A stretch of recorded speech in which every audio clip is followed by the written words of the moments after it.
July 10th, 2014, Bhaktivedanta Manor in London. Reading from Srimad Bhagavatam, Canto 9, Chapter 2, Text 4 through 9. Text 4, we have 9 on the board, I believe. Yes. Okay, text 4. Once at night, while it was raining, a tiger entered the land of the cowshed. Upon seeing the tiger, all the cows who were lying down got up in fear and scattered here and there on the land. So who was guarding the cows? Anybody remember? It's a hard one to say. Prashadra. Prashadra. Yes. And who is he? Who is Prashadra? He's the prince. He's the son of Manu, right? And he's become a Gopala. Right? We were talking a lot yesterday about Gopala. So, text 5 through 6. When the very strong tiger seized the cows screamed in distress and fear, and Prashadra, hearing the screaming, immediately followed the sound. He took up his sword, but because the stars were covered by clouds, he mistook the cow for the tiger, and mistakenly cut off the cow's head with great force. So there must have been no moon. There was no moon, and just some stars, but even the stars were covered. There were clouds, and of course there were no electric lights. And he just couldn't see, so he was following the sound. Who else made a mistake when they were fighting with sound? Who made a very serious mistake when they were fighting with using sound? Dasarath. Yes. Jai Shri Shri Radha Gokulananda, Sitaram Lakshman Hanuman, Shri Shri Gonitai. What was Dasarath think? What did he think that he was shooting at? An elephant, actually. A little elephant drinking from the water. And what was it actually? It was a young man. So he ended up killing a man. What was the result of that? He got cursed. Yes, the young man's parents cursed him to die in separation from his son. They said, just like we're going to die in separation from our son, you'll have to die in separation from your son. Was that really a curse? In his case, no, because he died in great separation from Ram and great detachment from Kaikeyi. So it was actually quite a benediction for him. And here we're going to see with Prashadra, we're not going to see that today, but those of you who will read the following verses, you'll see that Prashadra's, this action of his, ended up to be a great benediction for him. This mistake that he makes in cutting off a cow's head instead of a tiger's head ends up catapulting him into renunciation and bhakti in ways that he probably wouldn't have done so otherwise. So Krishna is so kind that he uses even our mistakes for good purposes. So text 7. Because the tiger's ear had been cut by the edge of the sword, the tiger was very afraid and fled from that place while bleeding on the street. So he did manage to get rid of the tiger. He didn't kill the tiger. He got rid of it in the process. When he cut the cow's head off, he nicked the tiger's ear and the tiger ran away. Text 8. In the morning, when Prasadra, who was quite able to subdue his enemy, saw that he had killed the cow, although at night he thought he had killed the tiger, he was very unhappy. So this happens when we make mistakes too, right? We figure out, oh, I made a mistake. And this unhappiness on Prasadra's part, Dukkhitam, is natural for any civilized person. Srila Prabhupada says in reference to Maharaj Pariksit insulting Shamakarishi that this remorse, this repentance on the part of the devotee frees them from sinful activity. So this is very important. Generally speaking, materialistic people never like to admit that they've made a mistake. This is one of our big problems with, he's a politician. He's Manu's son. He's a royalty. And this is one of the big problems we have with our modern government leaders, particularly government leaders, that they just won't admit they've made a mistake, even when they're caught. Yes? Even when they're caught, it's obvious, there's photographs, there's videos, there's recordings, and no, I didn't do it. No, I didn't do it. No, I didn't do it. And so we should learn that the attitude of the Vaishnava, the attitude of even just a high-class person, is if I've made a mistake, all you have to do is very simple. You just say, I'm sorry. And not like we did when we were a little child and we said, I'm sorry, can I get out of the corner now? But, to feel some genuine remorse. And it doesn't matter whether it was intentional or not. Right? Although sometimes it's harder to feel remorse when it was intentional. Sometimes our attitude is, well, it was accidental, why should I feel remorse? But, if you spill milk by mistake, you still clean it up. And sometimes the more intentional it was, the harder it is to apologize, because then we feel that we're really admitting that we have some deep fault, that someone's going to see beyond our pretense of being a wonderful person and see that we actually have some bad qualities. But the reality is that most people, not everyone, but most people are far more likely to trust us if we admit our mistakes rather than if we pretend we never make them. Especially when it's obvious that we've made mistakes. So to go on pretending that one is God doesn't really impress anybody, and it shows that we're not trustworthy. So we have this deep unhappiness. Okay, the verse that's on the board. Translation. Although Prasadra had committed the sin unknowingly, his family priest Vasista cursed him, saying, in your next life, you shall not be able to become a Kshatriya. Instead, you shall take birth as a Shudra because of killing the cow. Did that happen? No. It did not happen. Which is fascinating that it didn't happen. That the curse of a Brahmana like Vasista was ineffective. When we think about when the 4 Kumaras told Jai and Vijay they would fall, and Lord Narayan comes, he said, I cannot counteract the curse of my devotees. But here we find that this curse did not take effect. Prasadra had no next life at all. He went back to home, back to Godhead. Purport. It appears that Vasista was not free from tamagun, the mode of ignorance. As the family priest or spiritual master of Prasadra, Vasista should have taken Prasadra's offense very lightly, but instead Vasista cursed him to become a Shudra. It is the duty of a family priest not to curse a disciple, but to give him relief through the performance of some sort of atonement. Vasista, however, did just the opposite. Therefore, Srila Vishwanath Chakravarti Thakur says that he was durmati. In other words, his intelligence was not very good. Tam shashapa kulacharya kritagasam akamataha nakshatrabandhu shudrastvam karmana bhavitamuna. Although Prasadra had committed the sin unknowingly, his family priest Vasista cursed him, saying, in your next life, you shall not be able to become a Kshatriya. Instead, you shall take birth as a Shudra because of killing the cow. So why don't we all think about for a minute. This just doesn't go where I want it to go. Forget it. It just doesn't, maybe if you put the whole thing up. There we go. Okay. Yeah, all right. So when I read this, I think about sometimes when I committed a serious mistake. Who here has ever committed a serious mistake in their life? Right. Wonderful for some of you. So, you've done 2 of them, huh? So I think when we've really done a serious mistake, and how did we want other people to respond? How do we want other people to respond? We want them to be forgiving. We want them to be understanding.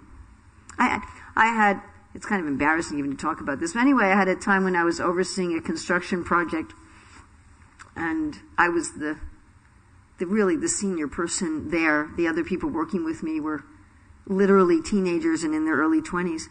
And we had a contract signed with a builder. And my father had even said to me, make sure you have the contract looked at by a lawyer, by an attorney. And I didn't listen to him.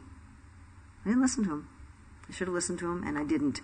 And the result was that the contractor cheated us, and it was awful. The consequences were really awful. He stole materials, and he stole money, and it was just a terrible thing. And I paid a high price for it. I mean, I had to work for the next year on a court case with this guy.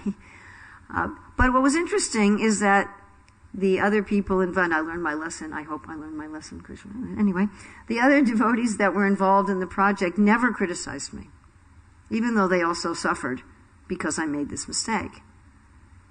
They didn't criticize. They never said a harsh word to me at any time. And I've had other times when I made a mistake and people were harsh with me for the next 10 years. Do you remember when you did that?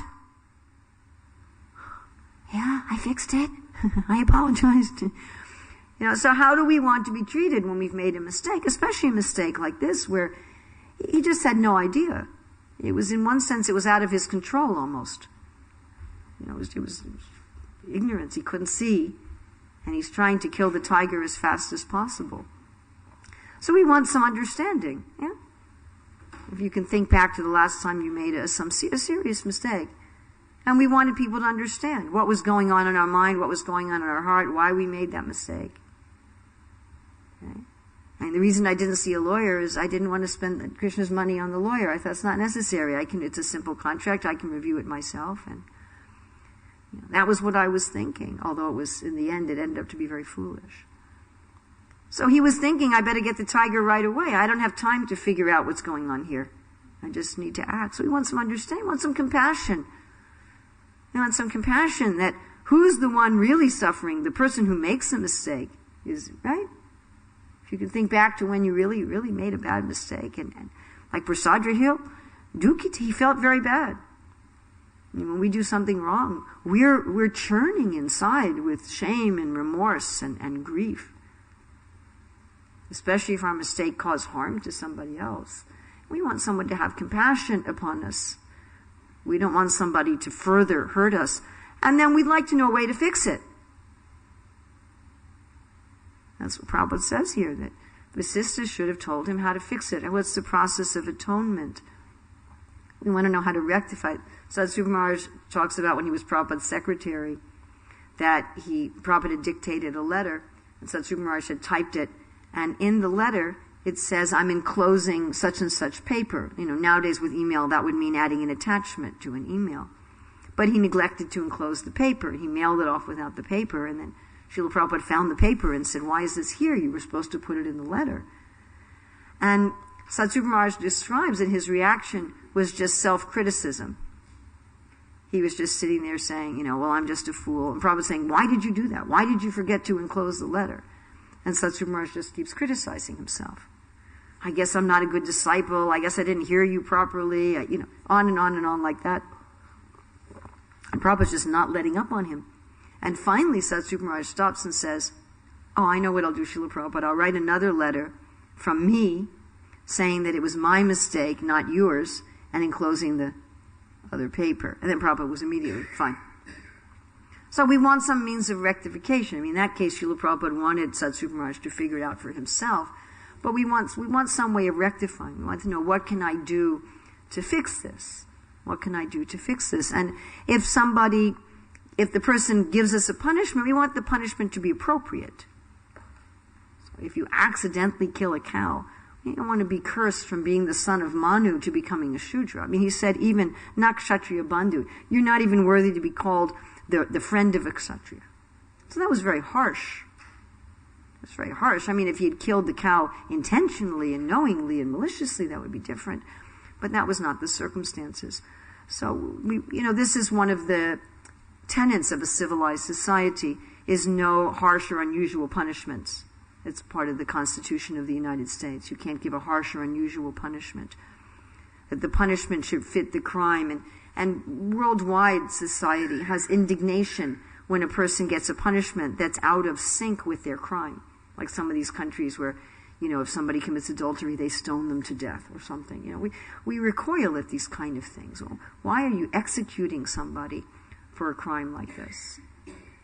We have an innate sense of fairness. And we want the person to accept us as a person. We want whoever has been harmed, or in this case, Vasishtha, of course, wasn't directly harmed, but we want our authorities or who's ever harmed to accept that we're a person, that we're fallible, that we make mistakes, to accept us holistically, not just to look at our mistake in isolation, right? Sometimes it's like that. Somebody does something wrong, and that's all we see in them. We just see, you did something wrong. We don't see them as a complete person. And certainly a guru should do this. Certainly. Maybe an ordinary person loses their temper and acts in the mode of ignorance and gives some unjust punishment and just condemns the person. I mean, in fact, we think of these sort of persons as abusive. You know, if you do something wrong and for an unknowing, unconscious, unplanned, unmeditated mistake, the person gives you some severe punishment and condemns you, and that we consider that very much abusive. And in fact, Prabhupada is saying this isn't the mode of ignorance. This isn't even the behavior of an ordinary person in the mode of passion. So why is it that Vasistha is behaving like this? It's practically incomprehensible that Vasistha, who's not only the family guru of Manu, who else is he a guru of? Lord Ramachandra. But he's behaving like this. How is this possible that he's behaving like this? In fact, Vasistha's behavior is really much worse than Prasadra's behavior. There's this warning by Dharma the bull to be very, very careful about naming and punishing a perpetrator. You did it and you should be punished. That this mentality can put us into the same category as the original perpetrator. So in Vishwanath Chakravarti Thakur's commentary on this verse, to which Srila Prabhupada alludes by saying that Vishwanath Chakravarti Thakur said that he was Dormati. I mean, in the verse itself, it doesn't say that Vasistha was in Tamagun. And Srila Prabhupada is saying this is coming from Vishwanath Chakravarti Thakur's purport. So Vishwanath Chakravarti Thakur also references the 6th canto in regard to the story of Vishwarup. Okay? Now let's see, which one of you can figure out what the Sanskrit word that I pointed out as being the most important in this verse has to do with the story of Vishwarup in the 6th canto. Yes, Kulacharya. What does that have to do with Vishwarup? Excellent. Why would Vishwanath Chakravarti Thakur be saying that the reason that Vasistha is in the mode of ignorance, or is influenced by the mode of ignorance, is described by Vishwarup in reference to this word Kula Acharya? Yes.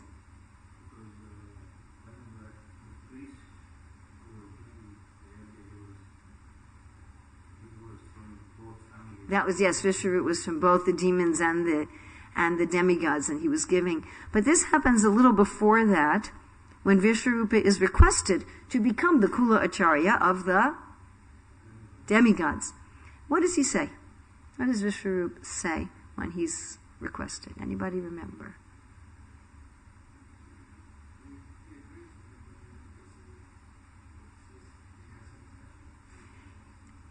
Well, it was, I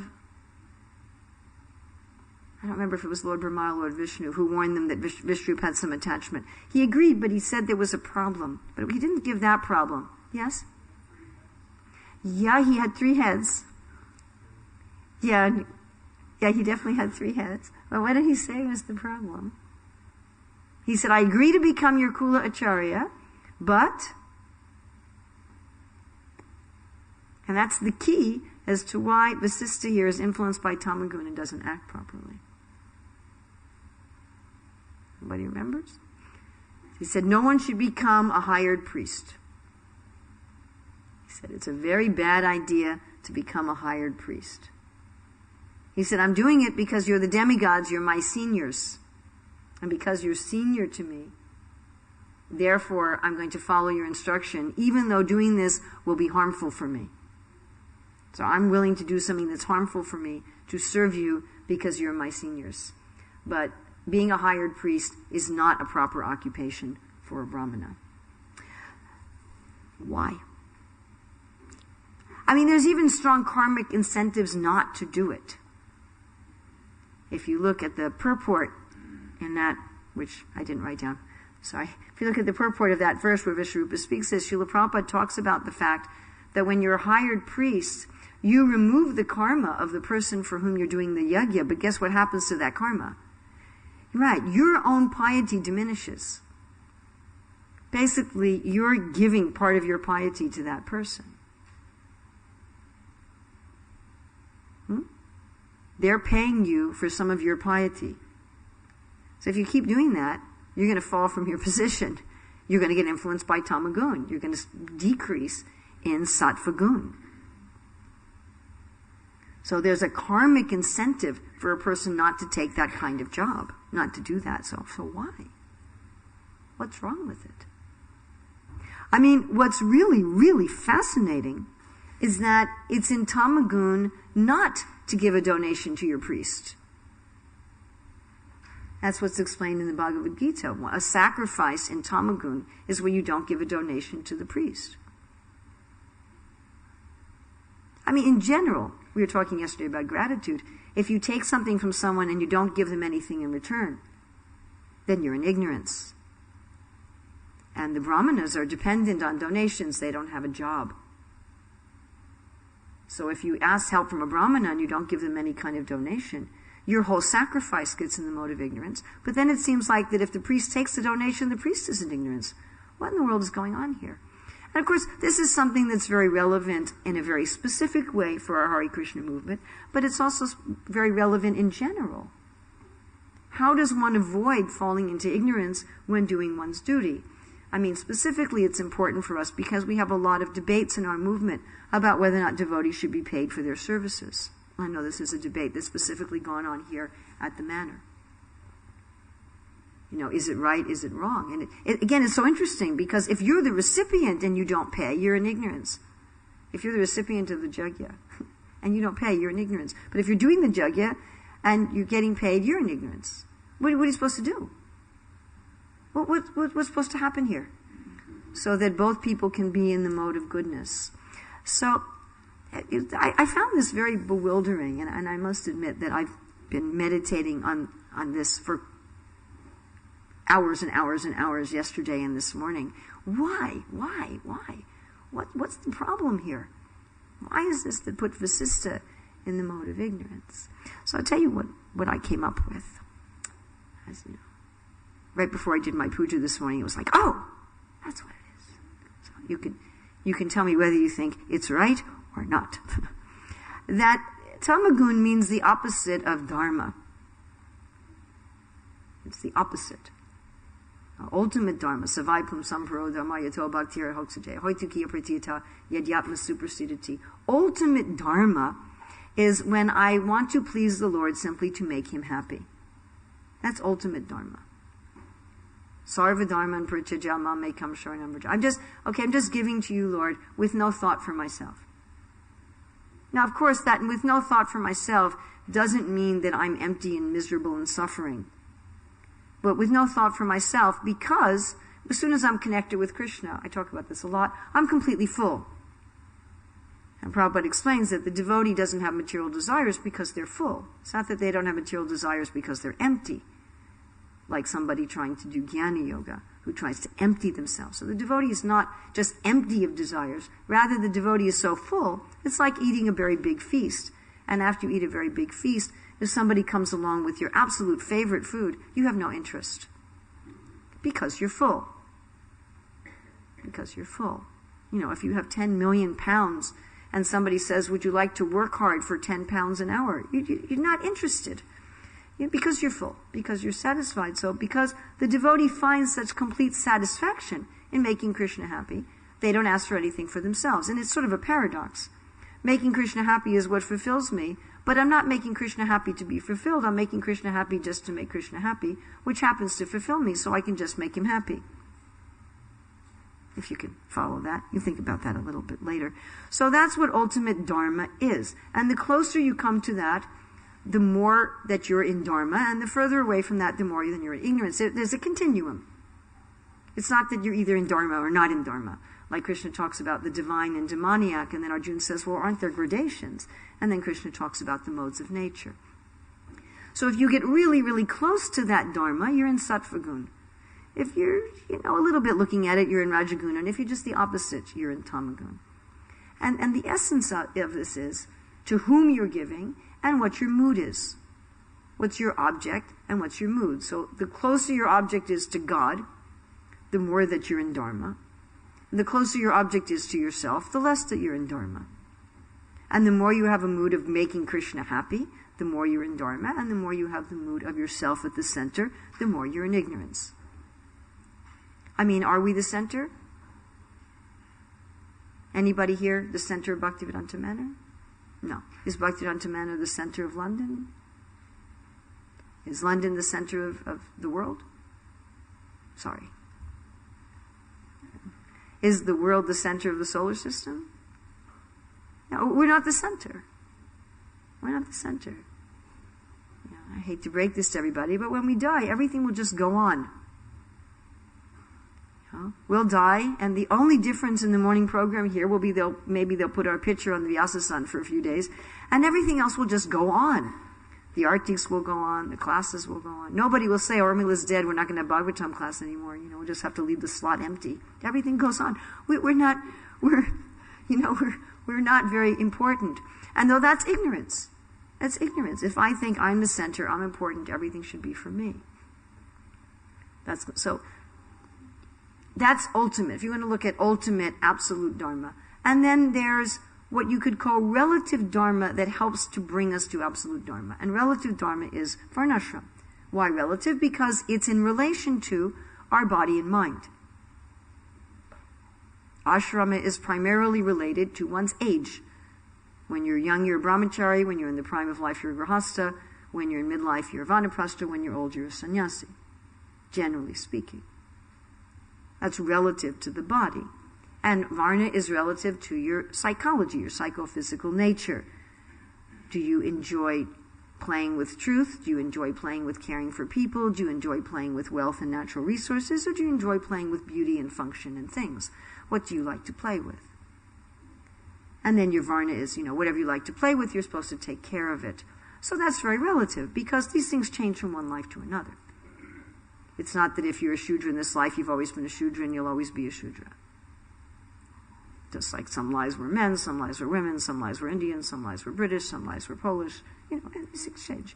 And then, of course, in one life, generally our ashram changes. Except for those people who stay students their whole life and are always in the brahmachari ashram. But for most people, their ashram changes. So therefore, it's relative dharma. But that relative dharma is supposed to be within the scope of this absolute dharma. So although the details of what constitutes dharma is quite different for the varnas and quite different for the ashramas. Right? If the grahasta man treats his wife the way a sannyasi treats a woman, that would be a dharma. You follow? What's dharma for the sannyasi is adharma for the grahasta. What's dharma for the grahasta is adharma for the sannyasi. So therefore you can say it's relative. The details are relative. For a Shudra to work for a salary is not adharma. But the principle remains the same. That one should be having the mood of what? What's the principle in all the ashrams and in all the varnas of dharma, which although the details may be different, will be different, will sometimes be opposite, that the ultimate dharma is the same. And that is, I'm working to please Krishna as Krishna's servant, as Krishna's instrument. I'm giving to Krishna as his instrument, and I'm receiving from Krishna also as his instrument. I don't give to anybody out of my own power and my own shakti with the, ahankara vimudhatma kartaham iti manyate. I don't think that I am the doer. And nor do I think the results of my actions belong to me. Bhoktaram yagatapasan. Krishna I'm just a conduit. I'm simply a conduit.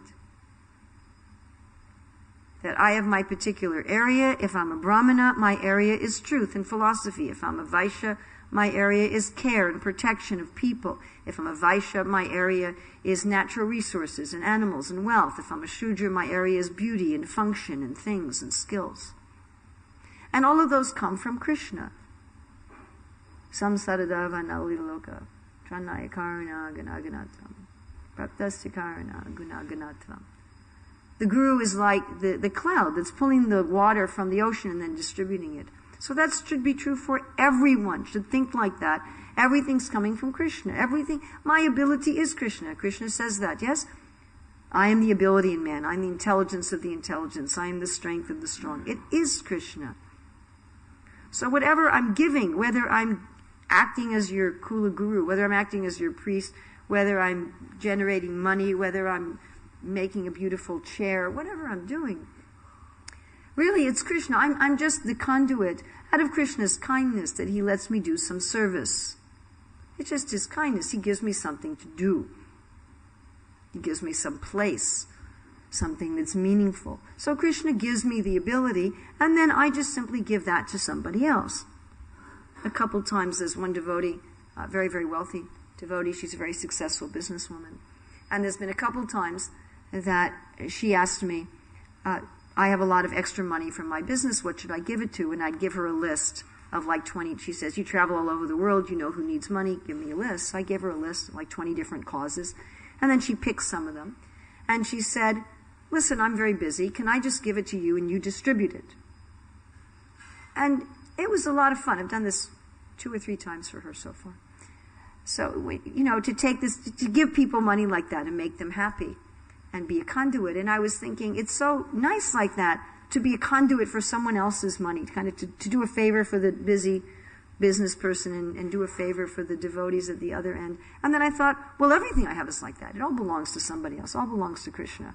I'm really just taking what Krishna has and redistributing it to try to make people happy. So that's what someone should think. Doesn't matter what your Vashram or Varna is. It just doesn't matter.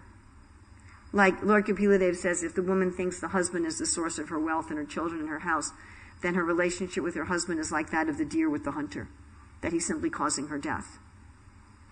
Right? And the same if the husband's thinking, oh, my wife is serving me, she's my property. Whatever. The husband is thinking, I'm a conduit for Krishna.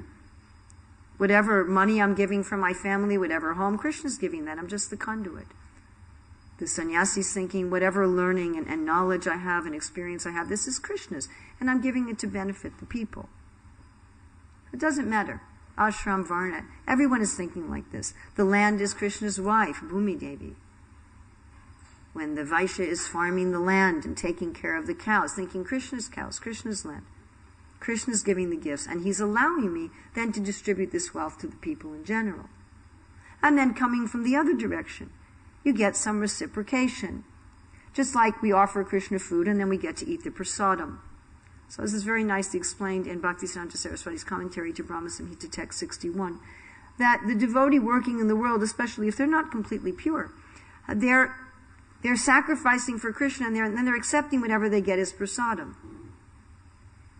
So the husband thinks, okay, Krishna's giving me this money to serve my wife, and if my wife smiles at me and tells me she loves me and makes my favorite food, that's Krishna's mercy on me. It's not really coming from my wife. Krishna's using my wife as an instrument. And so, although one will be grateful to the wife, one is ultimately grateful to Krishna.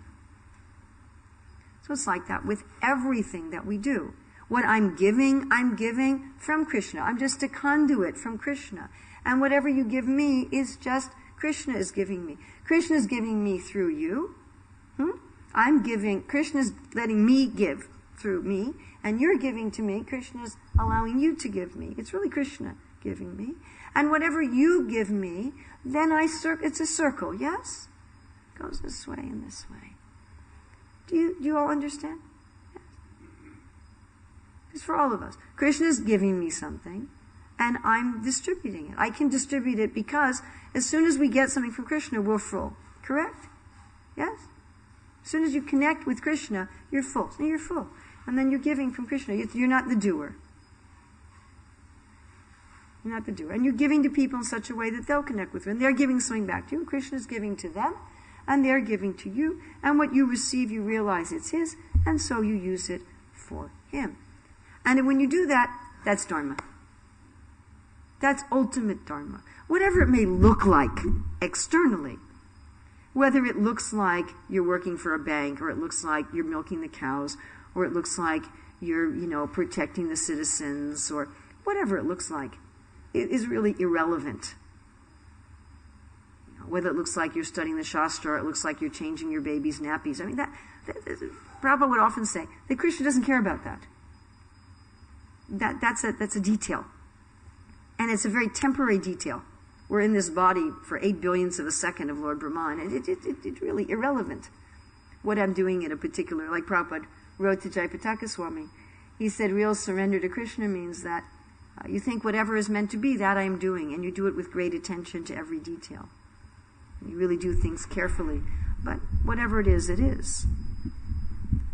So, is the problem that Vasista was taking donations from his disciples, was that the problem? Would that put somebody in the mode of ignorance? No.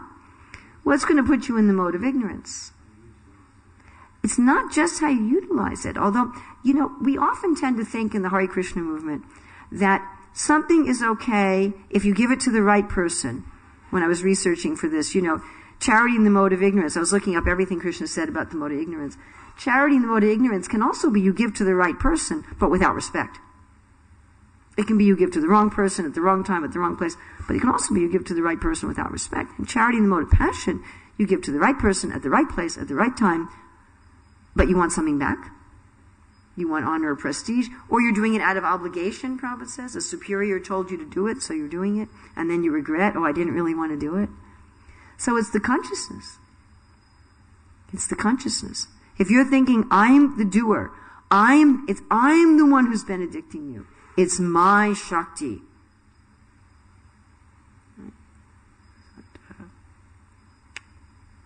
I should know this. What is that? Siddhaham. Is it Aham Bogi? How does it start with? What's the first one? Aham Bogi, Siddhaham. Ishram, thank you. Ishram Aham Bogi, Siddhaham. I am the controller, I am the enjoyer. I'm the giver, I'm giving charity. Out of my great knowledge as a yogic priest, I am taking your karma and giving you. That's the mode of ignorance. And your donations are meant for me, and I've deserved them, and I've earned them. Then you're in the mode of ignorance. Especially for a Brahmana to be in that mentality. Especially, then your dharma you've lost your dharma. It's interesting, Vishwarup says, ideally the Brahmana should just get their maintenance by collecting grains from the paddy field. In other words, they should have some independent way of maintaining themselves so they're not dependent on the donations received from their disciples and the people that they help. He says that's the ideal thing.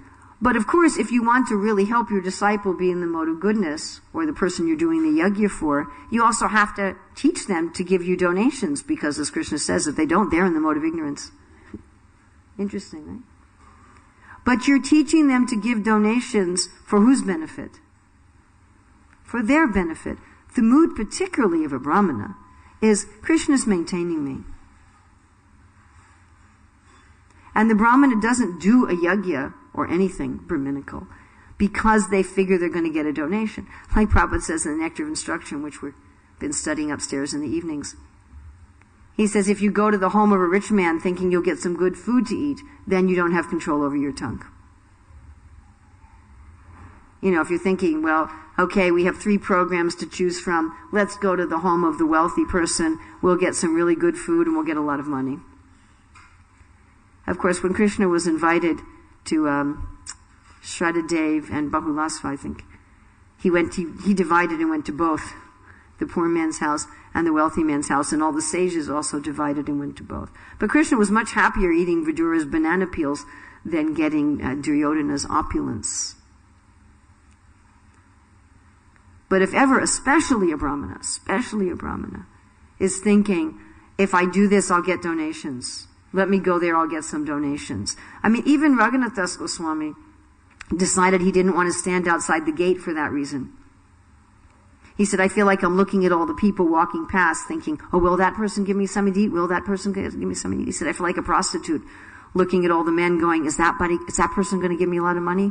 Does that person have a lot of money in their wallet? Ooh, isn't that the mode of ignorance? If you're looking at other people like that?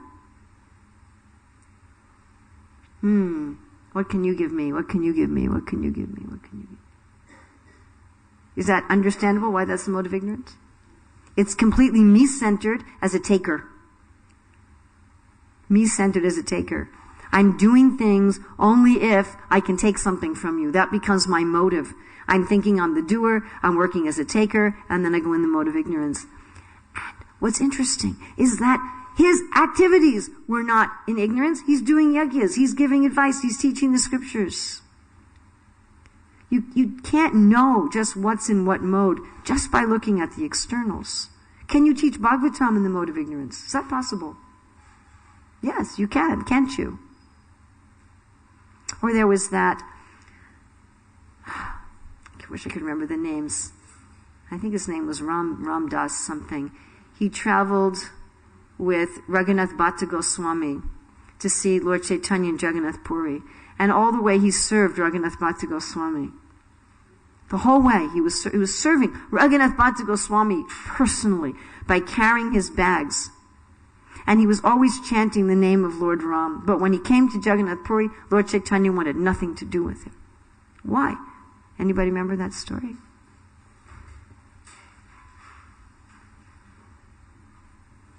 He was an impersonalist. He was chanting Ram's name, but his motive was to merge with Ramchandra. So it's not just what you do that makes it whether you're in Bhakti, Sattva, Rajas, and Tamas. It's not just even what you use the money for that you get. It's not, that's not what constitutes dharma, which if you go through the Bhagavad Gita, Krishna talks to Arjuna about doing things in the mood of a yajna. It's what your mood is, it's what your motive is. So if the mood is, I'm simply acting as Krishna's instrument, as a service to Krishna. Whatever you give me, I accept as Krishna's prasadam coming through you, and I use also for his service. And I get my happiness from pleasing Krishna. I don't get my happiness from thinking I'm the doer, and I don't get my happiness from thinking I can take something from you. Then the externals, as long as they're not sinful, are irrelevant. Whether you're a Shudra, a Vaishya, a Brahmana, whether you're a Grahastha or a Brahmachari, it doesn't matter. That's simply a matter of practicality. And if one doesn't have that mentality, whatever position one is in the mode of ignorance. The more that one, of course, again, it's a continuum. So the more one has the mentality, I'm the doer, I'm the center, I'm the giver, I'm the taker. And so much so that a Brahmana, and not only a Brahmana, but a Brahmana, Vasista Brahmana. I mean, I see that one reason these examples are there in the Shastra is so that we don't take any risks. We don't think, well, it can't happen to me. If it can happen to Vasista, why can't it happen to me? You know, one has to be very careful. Like Prabhupada says, like a razor, you can shave your face or you can cut yourself if you're just not attentive. So one should be very attentive to this, especially those who live on charity and those who are brahmanas. So obviously it is important in our Hare Krishna movement to give remuneration to priests. It's important to maintain the brahmanas. If we don't do that, we're in the mode of ignorance. But it's important for the brahmanas not to work for maintenance from others and not to think of their work in terms of, I'm getting paid a salary to do a job. And there's some specifics as to how those consciousness can be nourished. But it's extremely important for the brahmanas never to get in the mentality that I'm the doer. On a practical level also, if you're working for a set salary that you depend on, then you tend to be compromised. That's just on a very practical level. If you have fixed expenses, and if in order to meet those fixed expenses, you have a job that pays you a fixed salary, then especially one's ability to speak the truth is going to be compromised. And because that's the brahmana's very specific and most important duty, especially the brahmanas should not be put in such a position. So that's another way in which being a paid priest contributes to tamagun. So that doesn't mean the brahmanas don't accept charity, but it means they accept very random charity. That whatever Krishna gives or doesn't give or whatever, and they don't serve on the basis of whether or not they expect to get charity in a particular place. So we can examine this in what we're doing. Do I have the mood of Krishna's agent, or do I have the mood of the doer? Am I doing things so that I can get something? And do I calculate what I do according to what I can get? Because if we're not careful, if we're influenced by the mode of ignorance, then we're not really going to get the results. Then acting as a priest, all it's doing is diminishing your pious activities. You're thinking, oh, I'm acting as a priest, I'm acting as a brahmana, it's going to be so wonderful for me, it'll elevate me. But no. As soon as you get into that mentality, all that happens is your own pious bank account is draining. What does that mean? You're going to take birth as next life. You're the one who's going to get a low birth next life for being in that mentality. What does that mean? That means you misused your position, huh? Make sense? It's not given to you again. So we should be extremely, extremely careful. Punar mushika bhava. Not to again become a mouse. That whatever facility we've been given by the grace of God, to use it very carefully, not just in the externals. In the externals, certainly, but in the mentality also, in the motives also, in our consciousness also. Whether or not other people can see it. Of course, it will be sometimes demonstrated. What your consciousness is will be revealed sometimes, like is revealed in this course, but we should be extremely, extremely careful. So questions, comments, additions, subtractions?